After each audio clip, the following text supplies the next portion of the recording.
నమస్తే. మండల విద్యాధికారులు, ప్రధానోపాధ్యాయులందరికీ రెండవ సెషన్కి స్వాగతం. మిత్రులారా, ఈ సెషన్లో మనం గత విద్యా సంవత్సరంలో అత్యంత ప్రతిష్టాత్మకంగా నిర్వహించుకున్నటువంటి వార్షిక అధ్యయనం ఏదైతే ఉందో ఏఐఎస్ 2015కి సంబంధించినటువంటి వివరాలని కూలంకషంగా చర్చిస్తాం. బహుశా భారతీయ విద్యా చరిత్రలోని చాలా గొప్పదిగా చెప్పుకోదగినటువంటి ఈ సర్వే మన రాష్ట్రం మొట్టమొదటిసారిగా నిర్వహించింది. దాదాపు 45,000 పాఠశాలల్లో 11 లక్షల పైచిలుకు విద్యార్థుల్ని ఒకే ఒకసారి అందరినీ పరిశీలించి వాళ్ళ విద్యా ప్రమాణాల సాధన ఎంతవరకు ఉంది అన్న తెలుసుకున్నటువంటి విధానం చాలా గొప్ప అంశం. ఈ క్రమంలో మనం చేసినటువంటి పరిస్థితిని కానీ ఒకసారి పరిశీలించుకుని చూసినట్లయితే ఇది చాలా పకడ్బందీగా, అత్యంత వ్యూహాత్మకంగా, చాలా నిపుణతతో జరిగినటువంటి విషయంగా మనకు అర్థమవుతుంది. ఈ కృషిలో పాల్గొన్నటువంటి ప్రతి ఒక్కరికి కూడా, అంటే ప్రధాన పాత్ర వహించినటువంటి విద్యా శిక్షణా సంస్థ ప్రధానాచార్యుల దగ్గర నుంచి పరీక్షలు నిర్వహించినటువంటి ఉపాధ్యాయ విద్యార్థులు ఎవరైతే ఉన్నారో వాళ్ళందరికీ, పాఠశాలల్లో పనిచేస్తున్నటువంటి ఉపాధ్యాయులకి అందరికీ కూడా పేరు పేరున విద్యాశాఖ పక్షాన ధన్యవాదాలు తెలియజేసుకుంటున్నాం. మిత్రులారా, ఈ సర్వే ద్వారా మనం చాలా రకాలైనటువంటి అంశాలని ముందుకు తీసుకురావాల్సినటువంటి అవసరం కనిపిస్తోంది. ఈ సర్వే ఫలితాలను కూడా చూసినట్లయితే ఒక నిబద్ధతతో కూడినటువంటి లక్ష్యం కోసం మనం పనిచేయాల్సిన అవసరం కనిపిస్తుంది. 10వ తరగతి పరీక్షల ఫలితాలు ఎలా అయితే ఉన్నాయో దాదాపు దానికి సమపాళ్లలోనే, అలాంటి రకాలైనటువంటి రేషియోలోనే ఇవి కూడా మనకు కనిపిస్తున్నాయి. అంటే కొన్ని జిల్లాలను మనం గమనించి చూసినప్పుడు ఈ ఫలితాలు చాలా స్పష్టంగా కనిపిస్తున్నాయి అన్నమాట. కాబట్టి ఈ వార్షిక అధ్యయన సర్వే ఏదైతే ఉందో దాని గురించినటువంటి వివరాలని, దాని పూర్వాపరాలని, తర్వాత మనం నిర్వహించాల్సినటువంటి కార్యక్రమాలని ఈ సెషన్లో మనం చర్చిస్తాం. ఈ విషయాలను మనకు తెలియజేయడానికి రాష్ట్ర విద్యా పరిశోధన శిక్షణా సంస్థలో ప్రొఫెసర్గా పనిచేస్తున్న డాక్టర్ పాండురంగస్వామి గారు మన స్టూడియోకి విచ్చేశారు. వారిని అడిగి మనం కొన్ని వివరాలు తెలుసుకునేటువంటి ప్రయత్నం చేద్దాం. సార్, వార్షిక అధ్యయనానికి సంబంధించి అసలు ఏ లక్ష్యాలను నిర్దేశించుకున్నారు, వాటి ద్వారా ఏం సాధించాలని ప్రయత్నం చేశారు అన్నది ముందుగా మాకు తెలియజేయండి. మొట్టమొదటిగా ఈ రాష్ట్రంలో ఉన్నటువంటి ఎంఈఓలకు, క్లస్టర్ హెడ్ మాస్టర్స్కు, అదేవిధంగా పాఠశాల ప్రధానోపాధ్యాయులందరికీ మా ఎస్సీఆర్టీ తరఫున ధన్యవాదాలు తెలియజేస్తున్నాను. ముఖ్యంగా మీరంతా ఈ యాన్యువల్ సర్వేలో అందరూ పాల్గొని మరి విజయవంతంగా మనం ఈ కార్యక్రమాన్ని నిర్వహించడానికి మీరంతా సహాయ సహకారం అందించారు. అందుకు మీకు ధన్యవాదాలు.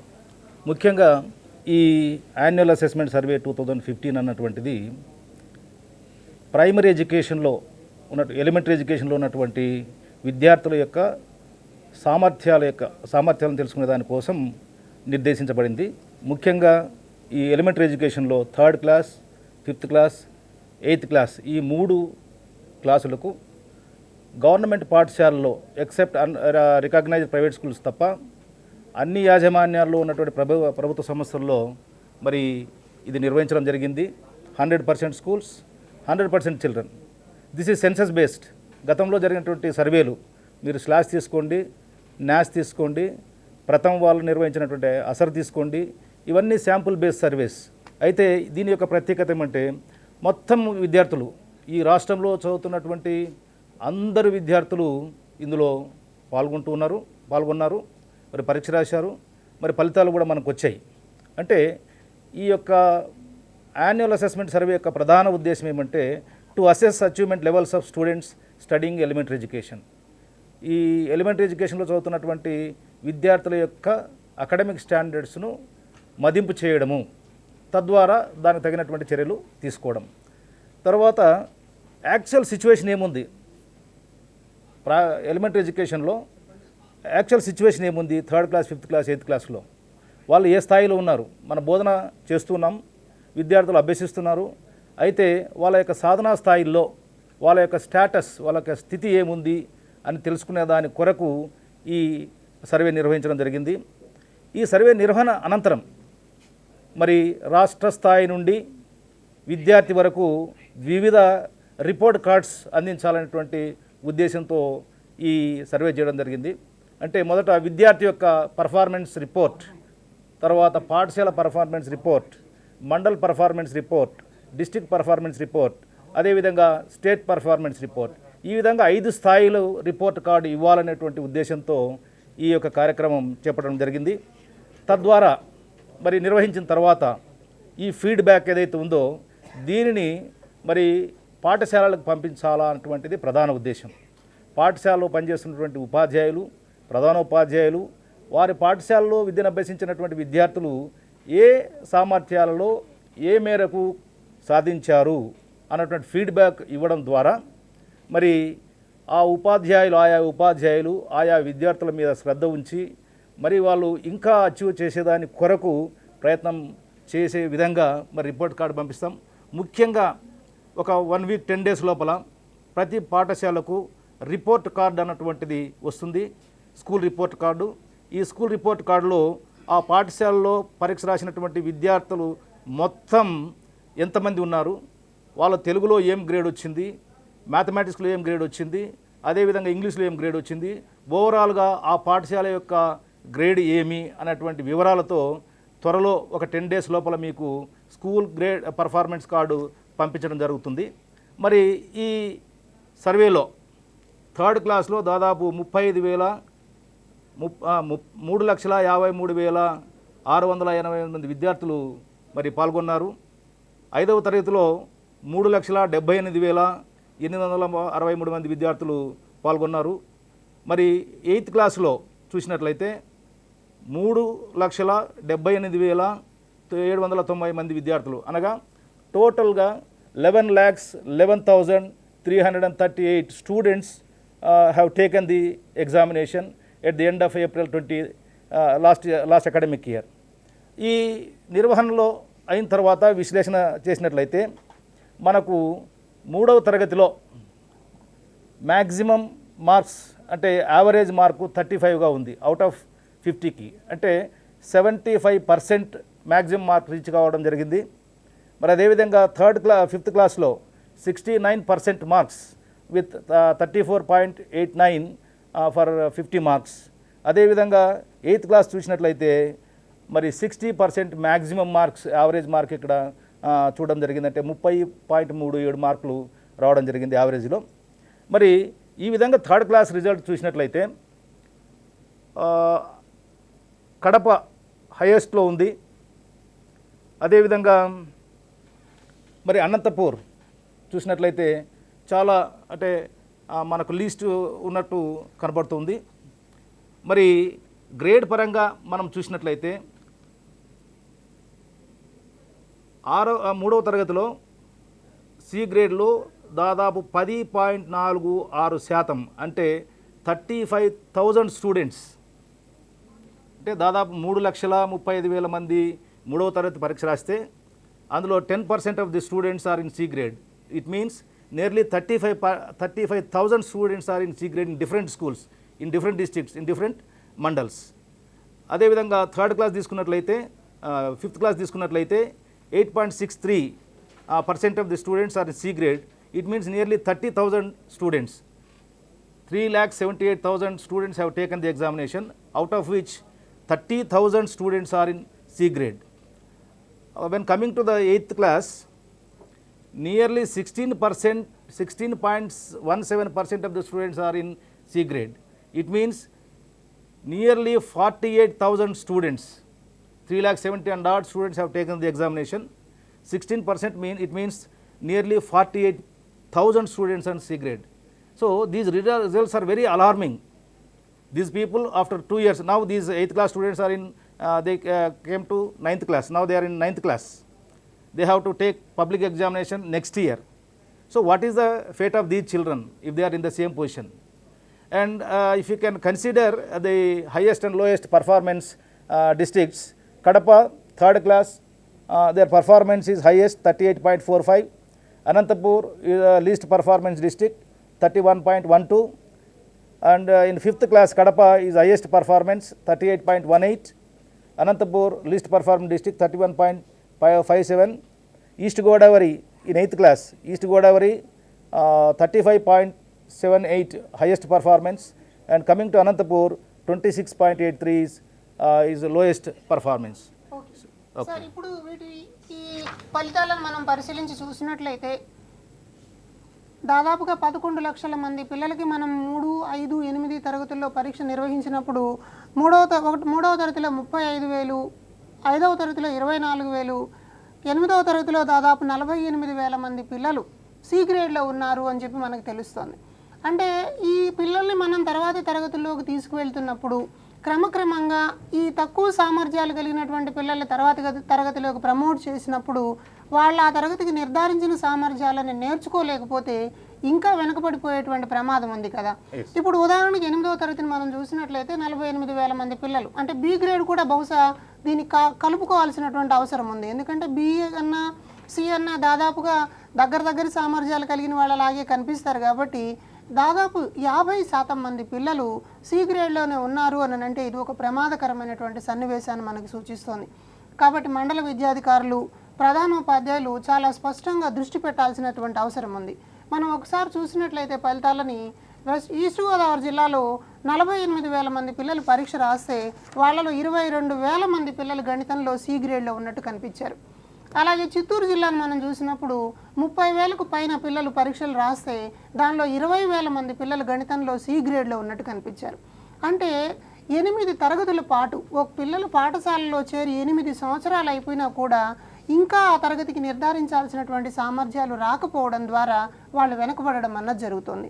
అంటే ఇలాగే ముందుకు తీసుకుపోవడం ద్వారా మనం గమనించి చూసినట్లయితే 2019, 20 10వ తరగతి పరీక్షలు ఈ 48,000 మంది సి గ్రూప్ పిల్లలు కలిగిన ప్రస్తుత 8వ తరగతి పిల్లలు రేపు ఎగ్జామ్ రాస్తారు. అంటే 10వ తరగతి ఫలితాలు ఎంత దారుణంగా దెబ్బతింటాయన్న దాన్ని మనం చూడాలి. కాబట్టి మిత్రులారా, we should pay attention not only in class 10th. ఎక్కడైతే పునాది ఉన్నదో ఆ పునాదిలో మనం లోపాలను సరిదిద్దుకునేటువంటి క్రమంలో మనం సంసిద్ధతను మొదలెట్టాల్సినటువంటి అవసరం ఉంది అని ఈ సర్వే ఫలితాలు మనకు తెలియజేస్తున్నాయి. అంటే పరిపరల్గా చూసినప్పుడు రాష్ట్రం ఏ గ్రేడ్లో ఉన్నట్టు కనిపిస్తుంది, జిల్లాలు A+లో ఉన్నట్టు కనిపిస్తున్నాయి, మండలాలు B లెవెల్లో ఉన్నట్టు కనిపిస్తున్నాయి, అంటే B+లో ఉన్నట్టుగా కూడా కనిపిస్తున్నాయి. అంటే మేము చాలా బాగున్నాం, ఫీల్ గుడ్ అనేటువంటి వాతావరణం ఈ సర్వే రూపంలో పైకి కనిపిస్తున్నప్పటికీ అంతర్గతంగా లోపల చూసినట్లయితే చాలా సామర్థ్యాలు, ఒక్కొక్క పర్టికులర్ సామర్థ్యాన్ని మనం పరిశీలించి చూస్తే ఇంగ్లీష్లో అయితే అసలు 60% మంది పిల్లలు రాసే నైపుణ్యాలు లేని వాళ్ళుగా కనిపిస్తే 75% మంది పిల్లలు మాట్లాడే నైపుణ్యం లేని వాళ్ళుగా ఉన్నట్టు మనకు కనిపిస్తున్నారు. కాబట్టి మిత్రులారా, ఈ ఫలితాలు మన యొక్క లక్ష్యాన్ని, మనం చేయవలసినటువంటి బాధ్యతని మన మీద పెడుతున్నాయి. కాబట్టి సార్, ఇప్పుడు ఈ ఫలితాలను దృష్టిలో ఉంచుకున్నప్పుడు ఒక 8వ తరగతిని ఆధారంగా చేసుకుని కానీ, ఏదైనా ఒక తరగతిని ఆధారంగా చేసుకుని కానీ ఒక జిల్లాని ఎలా విశ్లేషించి చూడాలి, ఒక మండలాన్ని ఎలా విశ్లేషించి చూడాలి అన్నది కొంచెం తెలియజేయండి. ముఖ్యంగా మనకు 8th క్లాస్ రిజల్ట్స్ చాలా అలార్మింగ్ ఉన్నాయి, చాలా ఇబ్బందికరంగా కూడా ఉన్నాయి. ఇక్కడ 8th క్లాస్లో మనము 8th క్లాస్కు పేపర్ 1 టెస్ట్ కండక్ట్ చేసాం. అదేవిధంగా 3, 5 తరగతుల స్టాండర్డ్తో పేపర్ 2 అనేటువంటి ఎగ్జామ్ కూడా కండక్ట్ చేసాం. అయితే ఈ పేపర్ 2 ఎగ్జామ్ చూసినట్లయితే it is equivalent to 5th class, maximum 5th class. ఈనాటికి కూడా 8th క్లాస్ చదివే పిల్లలు మరి ఆ సి గ్రేడ్లోనే 5th క్లాస్ స్టాండర్డ్లో సి గ్రేడ్లో చాలామంది చూస్తున్నాం. ఉదాహరణకు మనము శ్రీకాకుళం డిస్ట్రిక్ట్ తీసుకున్నట్లయితే అవుట్ ఆఫ్ 26,000 స్టూడెంట్స్ అక్కడ చదువుతూ ఉంటే 668 మంది విద్యార్థులు తెలుగులో సి గ్రేడ్లో ఉన్నారు. అంటే 5వ తరగతి సామర్థ్యాలు కూడా వాళ్ళకు లేవు. అదేవిధంగా మ్యాథమెటిక్స్లో తీసుకున్నట్లయితే శ్రీకాకుళం డిస్ట్రిక్ట్లో out of 26,000, 5,592 students are in C grade. So అదేవిధంగా ఇంగ్లీష్లో కూడా తీసుకున్నట్లయితే ఒక సేమ్ ఫిగర్స్ మనము చూస్తున్నాం. అంటే తెలుగులో ఒక రకమైనటువంటి పర్ఫార్మెన్స్ మనకు కనపడినప్పటికీ గణితము మరియు ఆంగ్లంకి వచ్చే లోపల చాలా డీవియేషన్ మనకి ఇక్కడ అగుపిస్తోంది.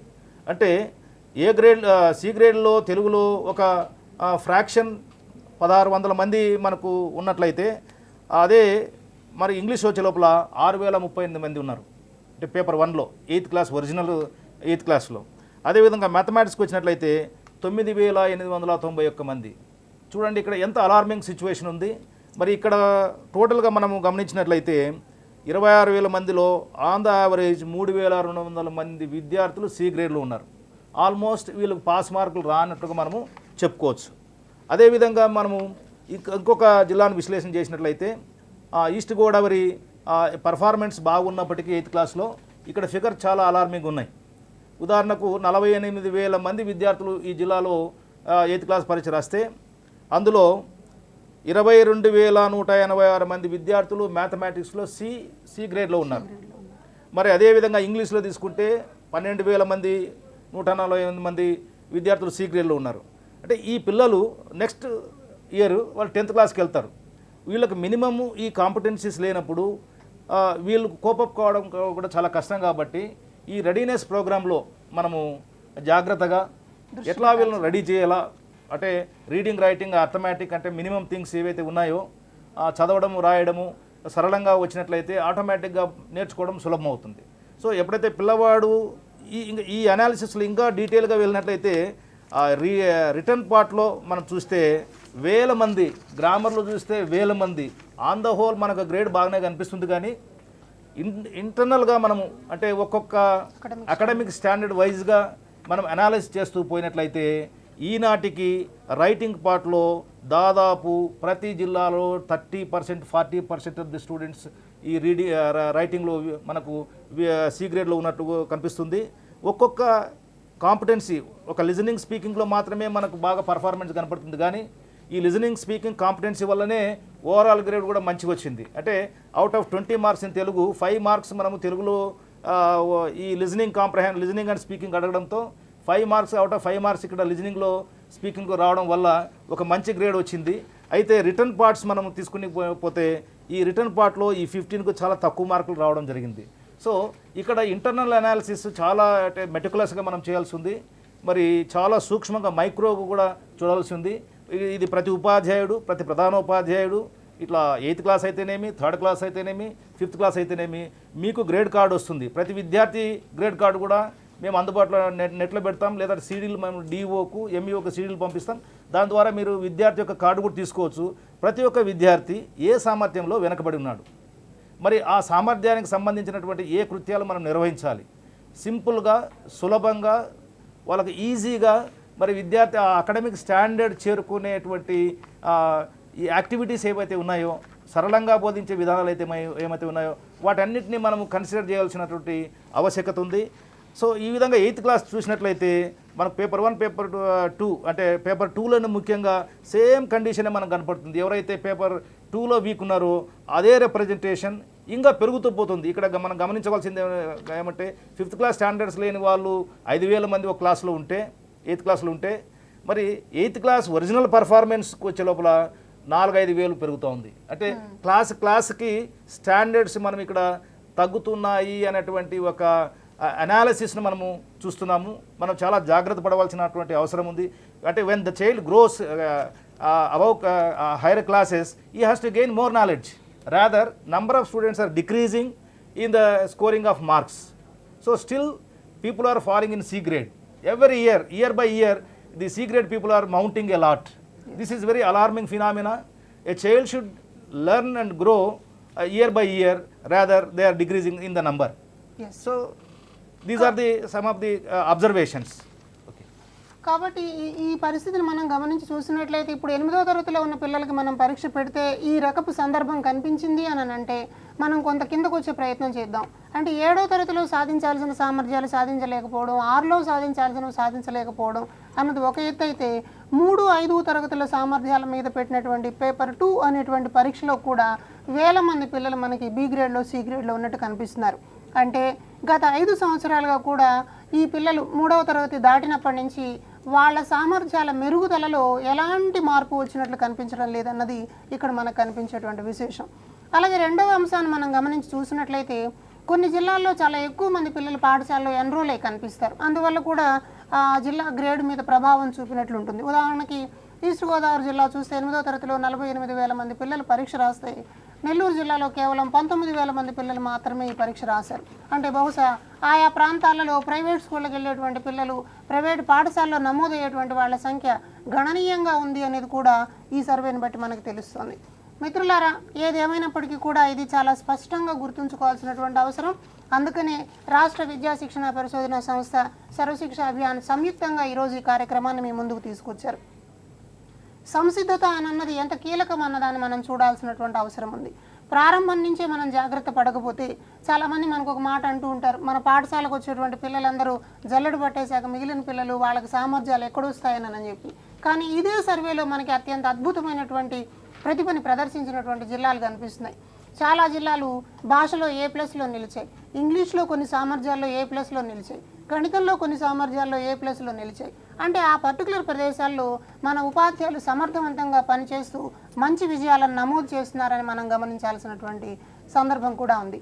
అయితే ఇవి రెండూ దృష్టిలో ఉంచుకుని చూసినప్పుడు ఎక్కువ మంది పిల్లలు ఆ తరగతికి నిర్దేశించినటువంటి సామర్థ్యాలు ఇంకా పొందకపోవడం అన్నది ఒక బాధాకరమైనటువంటి, ఒక రకంగా చెప్పాలి అంటే విషాదకరమైనటువంటి సందర్భం. కాబట్టి ఈ విద్యా సంవత్సరం ప్రారంభంలో మనం ఈ అంశాన్ని దృష్టిలో పెట్టుకుని ఎలా పిల్లలకు సంబంధించినటువంటి ఆ లక్ష్యాన్ని ఏదైతే నిర్దేశిస్తారో, ప్రభుత్వం చాలా స్పష్టంగా ఉంది ఈ విషయంలో. ప్రతి పాఠశాలకి ప్రతి విద్యార్థికి సంబంధించి ఆ స్టూడెంట్ పెర్ఫార్మెన్స్ రిపోర్ట్ కార్డ్ని మనకు ఆన్లైన్లో అందజేస్తారు. ఆ కార్డు ద్వారా మనకు ఒక లక్ష్యాన్ని నిర్దేశిస్తారు. అయితే మనం అనుకోవచ్చు, నా స్కూల్లో 5వ తరగతి చదివేసి వెళ్ళిపోయాడు కదా, వాడు 6కి ఎక్కడికో వెళ్ళిపోయి ఉంటాడు, తర్వాత వాళ్ళ మీద నాకేం బాధ్యత లేదు అని ప్రాథమిక పాఠశాల ఉపాధ్యాయుడు అనుకోవచ్చు. అయితే ఆ నిర్ధారిత విద్యార్థి ఏ ఉన్నత పాఠశాలలో నమోదయ్యాడో ఆ పాఠశాల ప్రధానోపాధ్యాయునికి ఈ డాటా ఏదైతే ఉందో ఆ సమాచారాన్ని అందించి, ఈ విద్యార్థి నిర్దిష్ట స్థానంలో ఉన్నాడు, వీడికి కావాల్సినటువంటి ఫాలోఅప్ యాక్టివిటీని ఆ ఉన్నత పాఠశాల ఎలా నిర్వహించాలి అన్న దాంట్లో సహకారం అందించాల్సినటువంటి బాధ్యత క్యాచ్మెంట్ ఏరియా ప్రాథమిక పాఠశాల ఉపాధ్యాయులకి ఉంటుందన్నమాట. కాబట్టి మిత్రులారా, మండల విద్యాధికారులు కానివ్వండి, హై స్కూల్ ప్రధానోపాధ్యాయులు, ప్రాథమిక పాఠశాలల ప్రధానోపాధ్యాయులు ఈ సర్వే ఫలితాలని మరింత లోతుగా పరిశీలించడానికి, మరింత లోతుగా విశ్లేషణ చేయడానికి ప్రయత్నం చేయండి. తద్వారా మనం అనుకున్నటువంటి లక్ష్యం ఏదుందో, ఇవాళ ప్రభుత్వం ఇది చేయండి అని చెప్పి నిర్దేశించడం లేదు. సంసిద్ధత అన్న దానిలోని అర్థం ఏంటి అని అంటే, ఇదిగో బాబు నీ ఫలితాలు ఇలా ఉన్నాయని మనకి ఒక కార్డు ఇస్తున్నారు. ఆ కార్డును దృష్టిలో పెట్టుకుని మనం ఎక్కడున్నాం, మన లక్ష్యాన్ని ఏం నిర్ధారించుకోవాలి, ఎలా లక్ష్యాన్ని చేరాలి, చేరడానికి కావాల్సినటువంటి ప్రణాళిక ఏంటి అని అన్నది ఆయా పాఠశాలలు, ఆయా మండలాలు, ఆయా ఉన్నత పాఠశాలలు తమకై తామే నిర్ణయించుకోవాల్సినటువంటి అవసరం ఇవాళ ఈ సర్వే ద్వారా ముందుకొస్తుంది. ఈ విషయంలో ప్రభుత్వం చాలా గట్టిగా ఆలోచిస్తుంది. సార్, ఇప్పుడు ఈ రకపు ఫలితాలు వచ్చిన తర్వాత దీనిని బట్టి ఏం చేస్తే బాగుంటుంది అనిపిస్తుంది? ఇప్పుడు ముఖ్యంగా ఉపాధ్యాయ లోకానికి మరి పర్యవేక్షణాధికారులకి తెలియజేయడం ఏమంటే, ఈ సంవత్సరం కూడా government every year annual achievement survey అనేటువంటిది ఖచ్చితంగా ఈ సంవత్సరం కూడా 3rd class, 5th class, 8th క్లాస్కు నిర్వహించబడుతుంది. ఈ విషయం నిర్ణయం కూడా తీసుకోవడం జరిగింది. మనం ఇచ్చినటువంటి అకాడమిక్ క్యాలెండర్లో కూడా ఈ అసెస్మెంట్ సర్వేని గురించి ఏ నెలలో ఉంటుంది, ప్రాబబ్లీ ఫస్ట్ వీక్ ఏప్రిల్లో ఉంటుందని తెలియడం జరిగింది. మరి ఈ అకాడమిక్ క్యాలెండర్ కూడా SCERT వెబ్సైట్లో ఉంచాం, అదేవిధంగా DOలో కూడా పంపించాం. త్వరలో ఈ అకాడమిక్ క్యాలెండర్ కూడా ప్రింట్ చేసి మీకు సప్లై చేస్తారు. అయితే ఇక్కడ మనం బాగా గమనించవలసింది ఏమంటే, మన మీద బాధ్యత బాగా పెరుగుతుంది. ప్రతి ఉపాధ్యాయుడు తన దగ్గర నేర్చుకున్నటువంటి విద్యార్థుల యొక్క సామర్థ్యం ప్రతి సంవత్సరం పరిశీలించబడుతుంది. గతంలో అకౌంటబిలిటీ లేదు మనకు, ఇప్పుడు ఖచ్చితంగా అకౌంటబిలిటీ మనకు వచ్చింది. ఈ సంవత్సరం మరి ఏ ఉపాధ్యాయుడు మరి ఆ క్లాస్ బోధించాడు. ఇప్పుడు మీకు వచ్చేటువంటి రిపోర్ట్లో కూడా class 3 name of the head master, name of the teacher అనేటువంటి 2 కాలమ్స్ ఉంటాయి. అంటే ఆ పాఠశాల ఉపాధ్యాయుడు, ఆ పాఠశాలలో యొక్క ప్రధాన ఉపాధ్యాయుడు ఇద్దరు పేర్లు ఉంటాయి. అంటే ఇద్దరు బాధ్యులు ఈ కార్యక్రమానికి. సో ఇక్కడ మన మీద రెస్పాన్సిబిలిటీ పెట్టారు.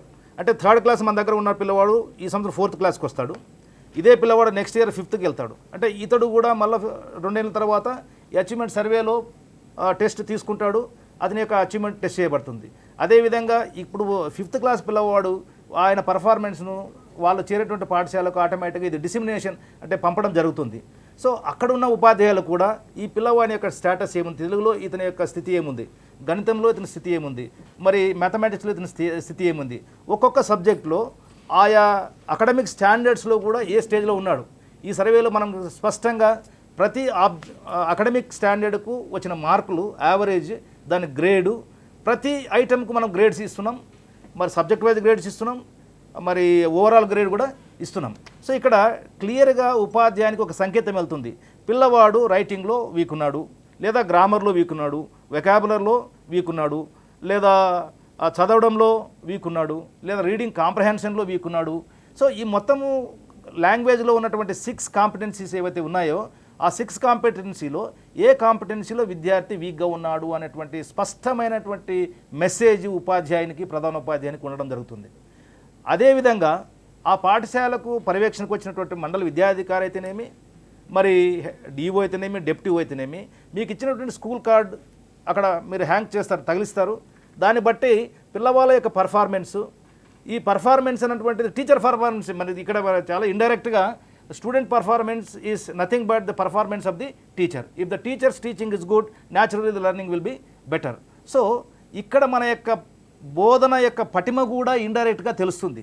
అంటే ఎవరు ఎంత ఎఫెక్టివ్గా బోధిస్తున్నారు, ఎంత సులభంగా విద్యార్థిని నేర్చుకునేటువంటి విధంగా తయారు చేస్తున్నాడు అనేటువంటి అతని యొక్క నైపుణ్యం కూడా తెలుస్తుంది. అంటే సర్వే ఇండైరెక్ట్గా స్టూడెంట్స్కి అయినప్పటికీ మరి ఉపాధ్యాయుని యొక్క పర్ఫార్మెన్స్ మీద కూడా ఇది రిఫ్లెక్ట్ అయ్యేటువంటి అవకాశం ఉంది. అంటే కొన్ని పాఠశాలలు మనము చూసినట్లయితే చాలా తక్కువ నంబర్ ఉంది. మరి ఆ తక్కువ నంబర్ ఉన్నప్పటికీ అక్కడ సి గ్రేడ్లు ఉన్నాయి. మరి ఇక్కడ టైం మన సమయాభావం వల్ల మండల్ వైజ్ కానీ లేదా స్కూల్ వైజ్ కానీ పోవడం కష్టం, టైం లేదు. నా దగ్గర స్పష్టమైనటువంటి ఆధారాలు ఉన్నాయి. తక్కువ మంది ఉన్నటువంటి పాఠశాలలో పర్ఫార్మెన్స్ ఏ విధంగా ఉంది, ఎక్కువ మంది విద్యార్థులు ఉన్నటువంటి పాఠశాల పర్ఫార్మెన్స్ ఏ విధంగా ఉంది. On the whole performance rate it influence on the teachers teaching. It does not depends upon the number of students that are studying. The commitment, the interest that the teacher is showing is a major indicator in this performance. కాబట్టి ఇక్కడ ప్రధానోపాధ్యాయుడు కానీ MEO కానీ స్పష్టంగా ఏ విద్యార్థి ఏ స్థాయిలో ఉన్నాడు, ఏ సామర్థ్యంలో ఏ స్థాయిలో ఉన్నాడు అన్నటువంటి ఒక స్పష్టత ఇక్కడ క్లియర్గా వస్తుంది. అదేవిధంగా ఉపాధ్యాయుడు కూడా తన దగ్గర విద్యను అభ్యసించేటువంటి పిల్లలు ఒక్కొక్క విద్యార్థి ఆయా సబ్జెక్టుల్లో, అంటే గణితం కావచ్చు, తెలుగు కావచ్చు, ఆంగ్లం కావచ్చు, జనరల్గా ఏ విధంగా ఉన్నారు, విత్ ఇన్ ది సబ్జెక్టు ఆ కాంపిటెన్సీస్లో ఏ విధంగా ఉన్నారన్నటువంటి స్పష్టమైనటువంటి సంకేతం మనము ఇవ్వడం జరుగుతుంది. అది మీ చేతిలోకి వస్తుంది. కాబట్టి ఇక్కడ మన యొక్క బాధ్యత పెరుగుతూ ఉంది. అంటే మన దగ్గర చదువుకునేటువంటి పిల్లవాడిని ఏ విధంగా అతనికి మనము జ్ఞానాన్ని అందించాలా, నైపుణ్యాలను అందించాలా, పర్ఫార్మెన్స్ రేట్ పెరిగే విధంగా ప్రయత్నం చేయాలా అనేటువంటి క్రమంలో ఈ సిసి మెథడ్లో మనం ఏదైతే ఉందో ఆ రకంగా విద్యార్థిని పర్ఫార్మెన్స్ను అసెస్ చేస్తూ మనకు ఈ లెర్నింగ్ ఇండికేటర్స్ కూడా ఎన్సీఆర్టీ ఇచ్చినటువంటి లెర్నింగ్ ఇండికేటర్స్ కూడా మీరు చదవాల్సిన అవసరం ఉంది. స్టేజ్ 3కి లెర్నింగ్ ఇండికేటర్స్ ఇచ్చారు, స్టేజ్ 5కి లెర్నింగ్ ఇండికేటర్స్ ఇచ్చారు, స్టేజ్ 8కి కూడా లెర్నింగ్ ఇండికేటర్స్ ఇచ్చారు. ఈ లెర్నింగ్ ఇండికేటర్స్ మనం జాగ్రత్తగా అవగాహన చేసుకున్నట్లయితే విద్యార్థి యొక్క సాధనా స్థాయి పెంచడం చాలా సులభం. సో ఇక్కడ మనకు ఇంట్రెస్టింగ్ విషయం ఏమంటే మనం డైరెక్ట్గా ప్రశ్నలు అడగలేదు ఈ సర్వేలో. జనరల్గా ప్రతి సర్వేలో, ప్రతి పరీక్షలో పిల్లవాడు ఏ పాఠాన్ని అయితే అభ్యసిస్తాడో ఆ పాఠాన్ని పరీక్షించే వాళ్ళము, ఆ పాఠం మీద ప్రశ్నలు వేసేవాళ్ళం. అయితే ఇక్కడ కరికులర్ బేస్డ్ కాదు, కాంపిటెన్సీ బేస్డ్. ఆ స్థాయికి అతనికి ఏ లెవెల్ ఆఫ్ నాలెడ్జ్ ఉండాలనో ఆ లెవెల్ ఆఫ్ నాలెడ్జ్లో మనం ప్రశ్నపత్రం తయారు చేసాం. ఈ ప్రశ్నపత్రం తయారు చేయడంలో కూడా చాలా మన ఆలోచన ధోరణి చేసాం. అదేవిధంగా ఇక్కడ 6 లాంగ్వేజ్లు చేసాం. మేజర్ టాస్క్ ఏమంటే not only in Telugu, we have prepared test in all 6 languages, that is Tamil, Kannada, Malayalam, Urdu, English, all language cover చేసాం. సో సస్ ఎక్స్టెన్సివ్ సర్వే మనం చేసాం. రిజల్ట్స్ మన ముందు స్పష్టంగా ఉన్నాయి. కాబట్టి ప్రతి ఉపాధ్యాయుడికి కూడా మరి మనం ఏం చేయాలా, ఇప్పుడు next what type of teaching we have to initiate in the classroom, what type of teaching learning material that we have to use, what type of activities we have to take up to augment the learning of the child అన్నటువంటిది ఇప్పుడు మన ముందన్నటువంటి ప్రత్యక్షమైనటువంటి అంశం. మరి ఈ readiness కార్యక్రమంలోనే ఈ C grade children అంతా మీరు ఒకసారి సెగ్రిగేట్ చేసేసి ఒక గ్రూప్ చేసేసి వాళ్ళకి ఏ రకంగా మనము అందించాలా, రీడింగ్ రాకుంటే రీడింగ్ యాక్టివిటీసు, మరి కాంప్రహెన్షన్ లేకపోతే కాంప్రహెన్షన్ సంబంధించిన యాక్టివిటీసు, మ్యాథమెటిక్స్లో మరి ఏ స్థాయిలో ఉన్నారో అటువంటి యాక్టివిటీసు సులభంగా. ఇవన్నీ మీకు తెలివేం కాదు, ప్రతి ఉపాధ్యాయుడు మేధావి. ఆయనకు ప్రతి ఒక్క విద్యార్థి యొక్క మనస్తత్వం తెలుసు, ఏ విధంగా బోధిస్తే విద్యార్థి నేర్చుకుంటాడు అనేటువంటి అంశం కూడా తెలుసు. అంటే వాళ్ళు పెడగాజీలో నిష్ణాతులు, మరి అన్ని విషయాలు తెలిసిన వాళ్ళు. సో తెలిసిన వాళ్ళకి మనం పెద్దగా అంతా చెప్పాల్సిన అవసరం కూడా లేదు. మీ పర్ఫార్మెన్స్, మీ ఫీడ్బ్యాక్ మీ ముందు ఉంది. మరి మీ పిల్లల్ని పైకి తెచ్చే బాధ్యత ఇప్పుడు మీ పైన ఉంది. నెక్స్ట్ పర్ఫార్మెన్స్లో మన స్కూలు ఏ పర్ఫార్మెన్స్కి వెళ్తుంది, ఇప్పుడు ఏ గ్రేడ్లో ఉంది, నెక్స్ట్ ఏ గ్రేడ్కి వెళ్తుంది. గ్రేడ్ కాకుండా ఇక్కడ పర్సెంటేజ్ ఆఫ్ యావరేజ్ మార్క్ కూడా ఉంది. కొన్ని సందర్భాల్లో గ్రేడ్ మారకపోవచ్చు కానీ పర్సెంటేజ్ ఆఫ్ మార్క్స్ మారుతాయి. ఖచ్చితంగా మనము మెజర్ చేయొచ్చు.